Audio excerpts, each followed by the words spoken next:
sesungguhnya dia tidak tahu apa yang terjadi. Jangan-jangan dia tinggal di kamar, tutup pintunya, masuk ke kamar, kalau tutup telinganya, kalau dia asik dengan dirinya sendiri, begitu dia keluar rumah, apa terjadi? Dunia sudah hancur. Inilah kompleks problem jilid 2. Jadi yang pertama, buka. Yang kedua, coba yang bisa jawab dapat buku yang pertama.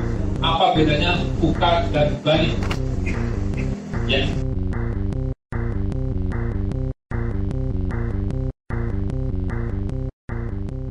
Kalau suka,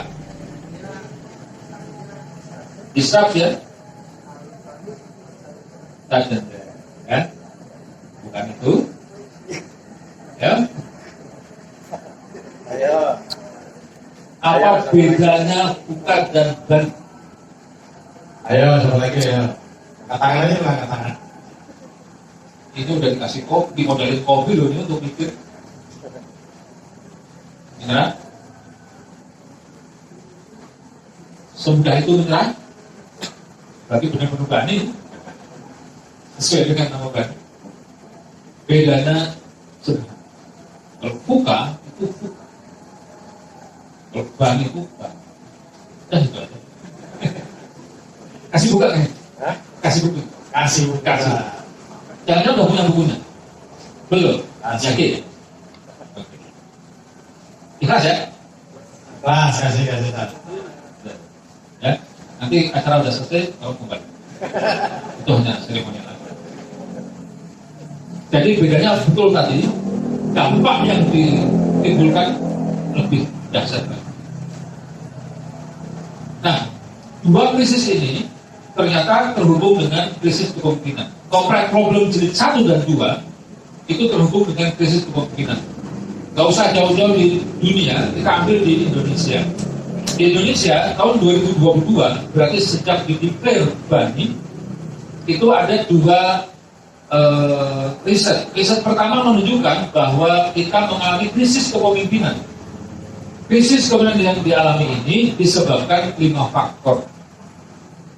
Tetapi penelitian yang lain menyebutkan krisis kepemimpinan ini justru bukan disebabkan oleh faktor yang lain, tapi justru menjadi akar penyebab munculnya persoalan lain. Artinya satu sisi dia disebabkan oleh yang lain, tapi sisi yang lain dia justru mengakibatkan yang lain. Situasi seperti ini menurut para ahli, tugasnya cuma tetap kutip aja. Problemnya berputar saling berkaitan seperti lingkaran setan. Katanya ya, para ahli. Tapi bisa kita buktikan. Kenapa disebut lingkaran setan? Karena tidak ada ujung dan pangkalnya. Kita buktikan mau nggak? Supaya kopinya tuh makin rasa itu. Ya. Tuh. Kenapa krisis? Karena rendahnya kesadaran beragama. Atau yang paling bawah lebih gampang. Kenapa kita miskin? Karena tidak adil. Kenapa tidak adil? Karena kita mengalami krisis kepemimpinan. Karena tidak buat mudah. Ini pertanyaan mudah. Jawab yang ada di kepala saja. Kenapa kita miskin? Kita diajari tentang berpikir kritis, critical thinking. Critical thinking itu sederhananya, kalau ada masalah, kita tahu akar masalahnya. Cara melihat akar masalah itu, ajukan saja pertanyaan. Kalau kita tanya A, jawabannya B, maka B disebut sebagai akar masalah. Kalau kita tanya B, apa akar masalah, apa masalahnya, tidak ada, atau apa penyebabnya, tidak ada penyebabnya, maka itu akan masalah. Tapi kalau kita tanya B, kenapa bisa terjadi? Ternyata ada penyebab lain, yaitu C, maka B tidak bisa kita klaim sebagai akar masalah. Paham ya? Paham itu? Paham. Nah, Ramayana itu Ramayana. Dan itu asal mula dari kata Ramayana. Oke, kenapa kita miskin? Gak pakai ke, langsung aja kepala. Gak punya pekerjaan, ya? Ini terlalu lama ini. Ini gara-gara bani ini. Iya. Ya, contoh. Kenapa kita miskin? Tidak bekerja.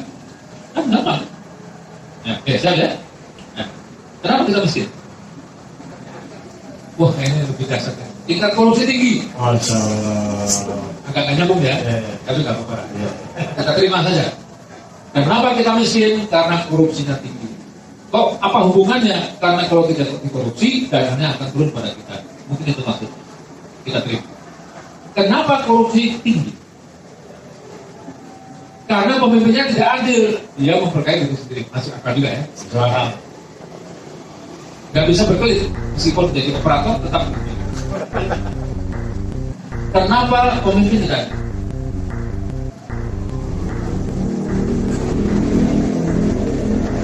Ayo, komentar. Karena kebijakannya tidak memihak. Oke.